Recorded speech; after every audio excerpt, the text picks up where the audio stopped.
a los micrófonos de Huancavilca 830M,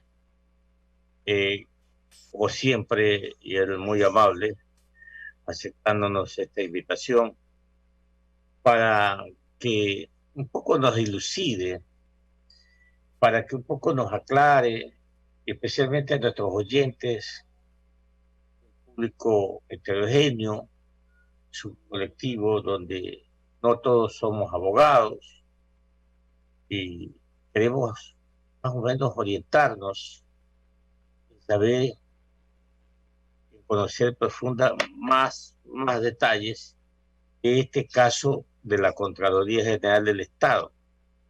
Tenemos una información, seguramente usted la tiene, con mayor conocimiento, que la Corte, el señor doctor, perdón, Felipe Córdoba, juez de la Corte Nacional, encargado de conocer los recursos de revocatoria y de revisión de medidas cautelares en el caso Las Torres, estaría tramitando, se estaría viendo eh, la libertad del señor Contralor, subrogante, y del señor Augusto, que conoce al respecto, y cuéntenos si eso es factible, que así sea. Bienvenido, doctor Quintana. Sí, bueno, buenos días, Clever. Un abrazo para usted, un abrazo para Jorge y un saludo para los amigos de Radio Huancavilca. Bueno, ayer se tuvo conocimiento de que había esta audiencia de revisión de la medida cautelar de prisión preventiva que se le ha impuesto al todavía Contralor Pablo Celi. Esa decisión se la va a anunciar, entiendo yo, el día de mañana, es decir, ayer la audiencia ha concluido. Discúlpeme, me estaba entrando una llamada. Le decía que la audiencia ayer concluyó, entiendo que se dieron los alegatos por parte de Fiscalía, por parte de los abogados defensores, y que el juez se va a tomar su tiempo para analizar la decisión. De la decisión de él dependen muchas cuestiones que van a tener incidencia en la situación institucional de la Contraloría General del Estado, dada la renuncia que ayer ha presentado hasta el día de ayer subcontralora general Valentina Zárate.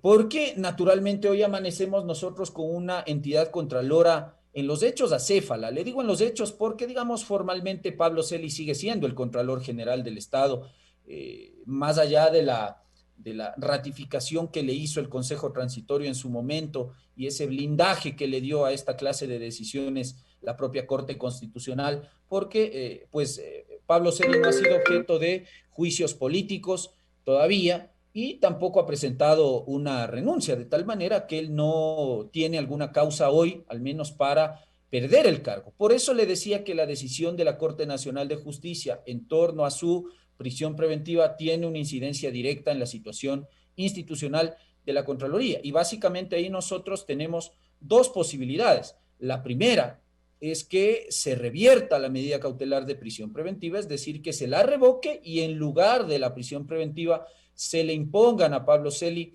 medidas alternativas, uso del grillete, prohibición de salida del país, presentación periódica ante la autoridad, o que se confirme, se ratifique la validez jurídica de la medida cautelar de prisión preventiva, con lo cual Pablo Celi tendría que continuar privado de la libertad en la cárcel 4 acá en Quito. Entonces, de esto usted tiene dos derivaciones.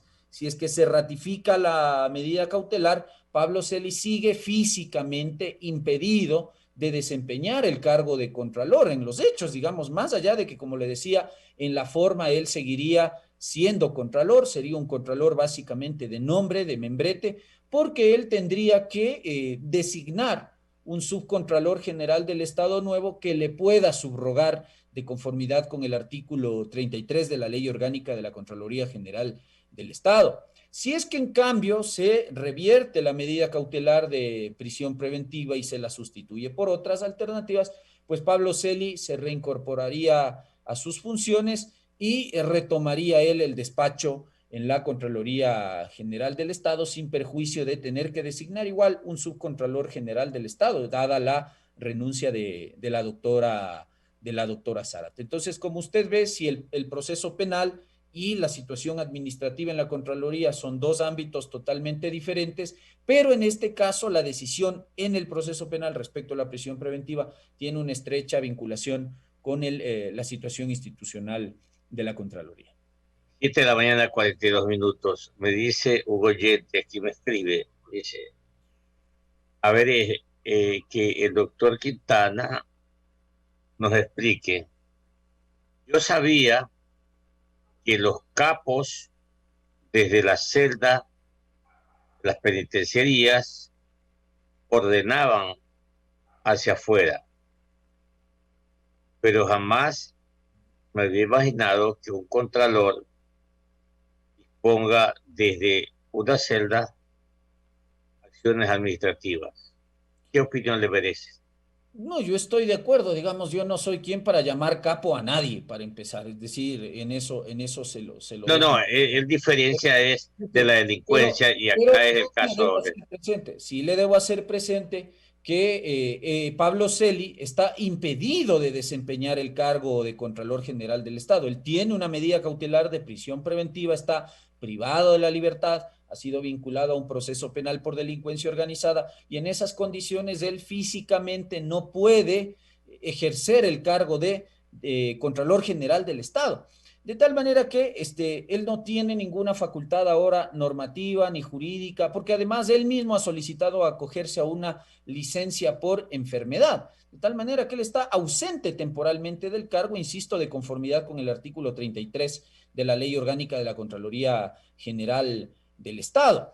Por ello, él no puede tomar ninguna decisión, ninguna medida administrativa que tenga que ver con el manejo interno o con alguna decisión externa relacionada con la Contraloría General del Estado. Por esa razón, claro, se indica, yo le decía hace un momento, que lo que correspondería ahora para evitar que la institución quede en la cefalía, porque la institución tiene que seguir digamos, desempeñando sus misiones constitucionales, realizar control gubernamental, control de los recursos públicos, dirigir el sistema de responsabilidades civiles, administrativas, formular los indicios de responsabilidad penal correspondientes, en fin, todas las tareas que la Constitución en los artículos 211 y 212 le asigna a la Contraloría General del Estado. Pero indiscutiblemente, que para eso usted necesita una máxima autoridad que lidere esta institución. Y en estos momentos esa máxima autoridad no puede ser, de hecho no lo es,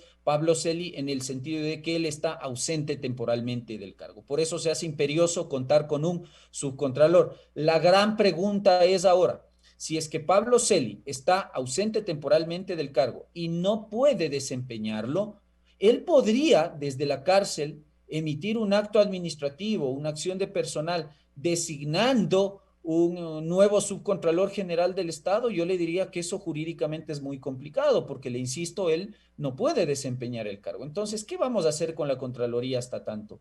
¿Se queda acéfala?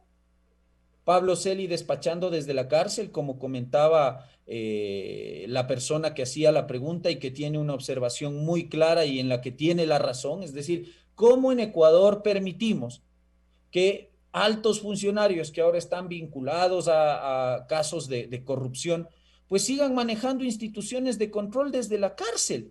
El caso de Pablo Celi, el caso de Freddy Carrión en la Defensoría del Pueblo, que toman decisiones desde la privación de la libertad, algo que en países civilizados, en verdaderos estados de derecho, nunca, jamás podría y debería ocurrir. Sucede en Ecuador, en el país en donde las constituciones permiten esto. Porque antiguamente, perdóneme, don Clever y Jorge, usted tenía normas constitucionales que evitaban lo que está pasando ahora con la Contraloría o con la Defensoría del Pueblo, pues.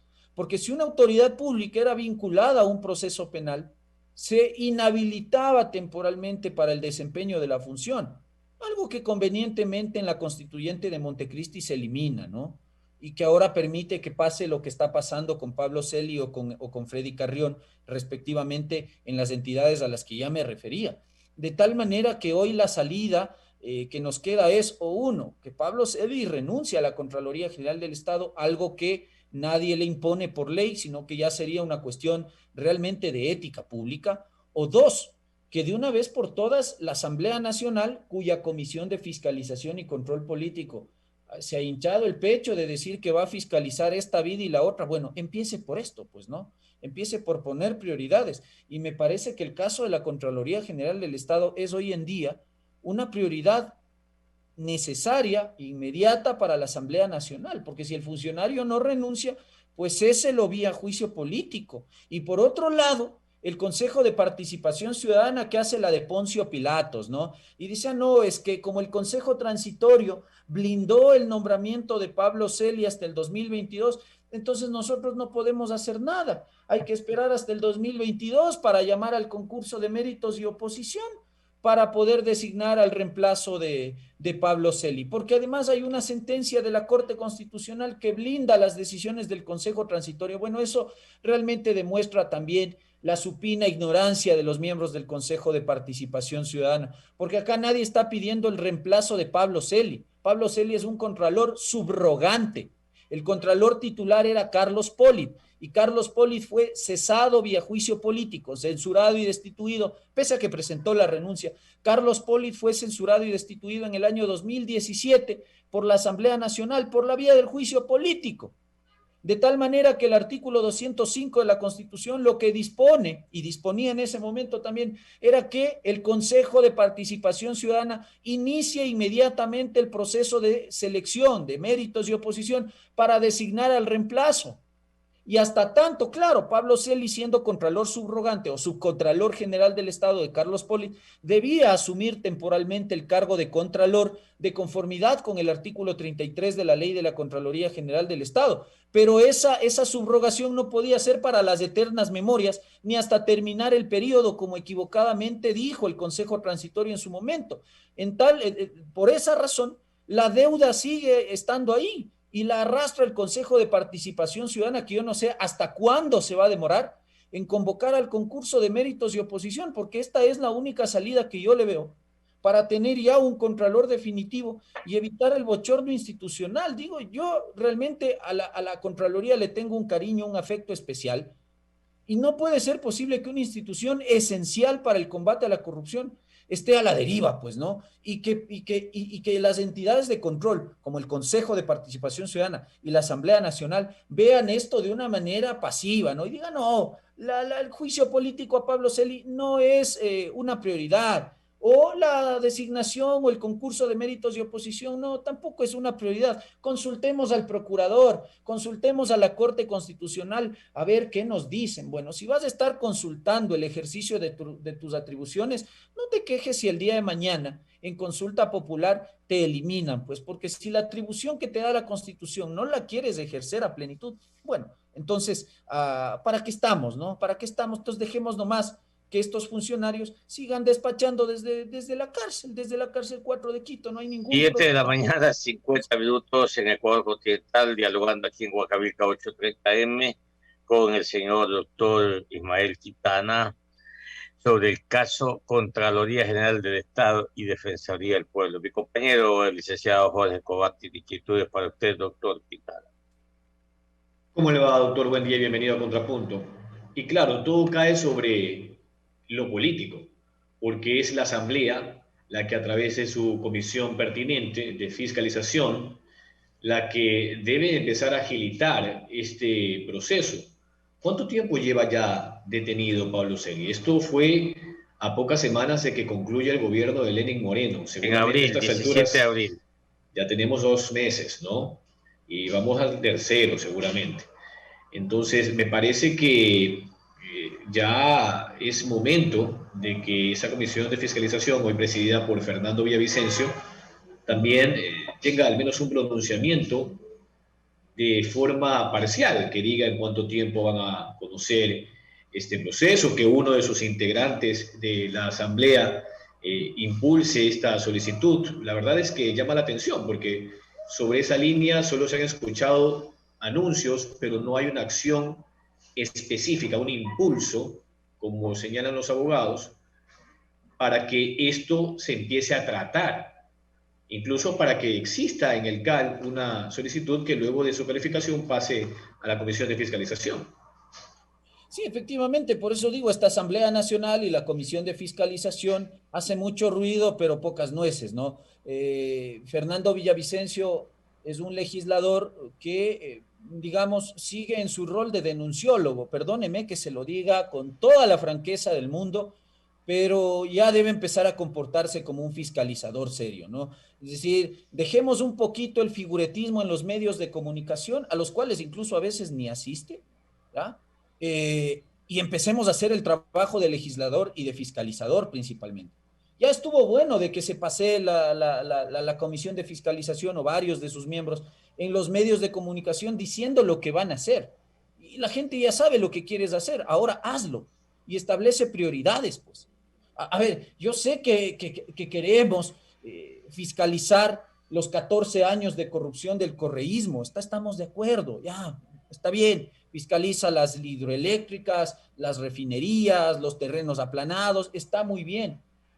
Pero me parece que el Ecuador es un país que necesita prioridades. Y hoy la prioridad es zafar este nudo gordiano en el que se encuentra la Contraloría General del Estado, porque estamos hablando nada más y nada menos de la entidad que controla el buen uso de los recursos públicos. Entonces no puede ser admisible que esa entidad siga manejada por una persona que lamentablemente está ahora en una situación adversa desde el punto de vista jurídico, que está privado de la libertad. Eso no puede ocurrir, pues, un contralor en esas condiciones. Es insostenible. De tal manera que yo no sé hasta cuándo, como usted anota, Jorge, vamos a esperar a que se den pretextos internos, ¿no? Porque ayer yo veía un cruce de tweets ahí entre la señora esta Yori y Villavicencio, diciendo, ay, es que no me mandas del oficio, es que la secretaria general, el secretario de la Asamblea con el secretario de comisión, que las firmas, que la solicitud, que el oficio, que la fecha. Bueno, ¿hasta cuándo vamos a seguir con estas discusiones internas cuando el país necesita soluciones? ¿Hasta cuándo? Lo que necesitamos es que la Comisión de Fiscalización reciba ese juicio político que ya está presentado en contra de Pablo Celi y le dé trámite, nada más. No es difícil aplicar la ley, pero siempre y cuando haya voluntad política. Y claro, sí, sucede que todo esto llama la atención porque no se sabe si finalmente hay alguna especie de inhibición, de trastienda en el campo de las interpretaciones. Fíjense que ayer, coincidencialmente, doctor, y yo me imagino que usted ya tuvo conocimiento, trascendió un informe de Contraloría en torno a las famosas vacunas VIP, ¿no? Y entre las principales conclusiones se señala que en el hospital Pablo Arturo Suárez se aplicaron 56 vacunas a personas que no formaban parte de la fase 0 o plan piloto, que en el Carlos Andrade Marín del IES, el gerente general autorizó la vacunación de 2 personas que no formaban tampoco parte del personal sanitario de primera línea. Además, que según la Contraloría en este informe, la subsecretaria nacional de vigilancia del MSP, un asesor de gobierno, solicitaron la vacunación de 9 adultos mayores de 80 años que no vivían en centros gerontológicos, personas que no cumplían con las condiciones para vacunarse en la fase 0. Así que esto sin duda es lo que se genera en medio de una crisis institucional cuando las personas, los ciudadanos están exigiendo un proceso transparente de vacunación. Cuando el Ecuador empezó a adquirir las vacunas a finales del año pasado, cuando ya la mayoría de las vacunas tenían el visto bueno de la Organización Mundial de la Salud. De manera paralela, y esto llama la atención, ojo, señala que la actual administración del Ministerio de Salud Pública analiza varios documentos de sectores estratégicos que serían falsos y que son presentados para ser vacunados, al igual que certificados médicos. Esto en función de los sectores estratégicos que deben de presentar un listado de sus colaboradores que están con mayor exposición para que puedan acceder a la inoculación. Entonces, ¿es esto lo que tenemos, doctor? Bueno, sí, pero este es el resultado de la crisis institucional que atraviesa el país en todo nivel, ¿no? El tema de las vacunas ya no es una novedad, me parece que ese tema ya se discutió y creo que la Contraloría lo único que le puedo decir es que ha hecho bien en determinar las responsabilidades civiles, administrativas e incluso en formular los indicios de responsabilidad que correspondan. Pero incluso para que esto siga funcionando y el control a los recursos públicos se siga haciendo, necesitamos contralor. ¿El Ecuador tiene hoy en día contralor? No, no lo tiene. Entonces, las entidades de control nos deben dar respuesta, precisamente para que casos como estos sigan saliendo a la luz y las principales acciones de control, los exámenes especiales que se van a tener que seguir haciendo, no se estanquen, porque el que da las órdenes de trabajo es el contralor, porque el que aprueba determinados informes es el contralor. ¿Lo puede hacer hoy en día Pablo Celi? No. ¿Hay subcontralor general del Estado que pueda subrogar a Pablo Celi? No, hay que nombrar. Mis queridos amigos, me tengo que desconectar, tengo otro compromiso pactado para las 8 de la mañana, entonces yo les agradezco la gentileza de su El invitación. problema es lo famoso, ¿no? Ah, Les mando un abrazo a ustedes y un abrazo para Igualmente, un abrazo. otro para usted, un abrazo también, que le vaya muy bien. Chao, chao. Gracias.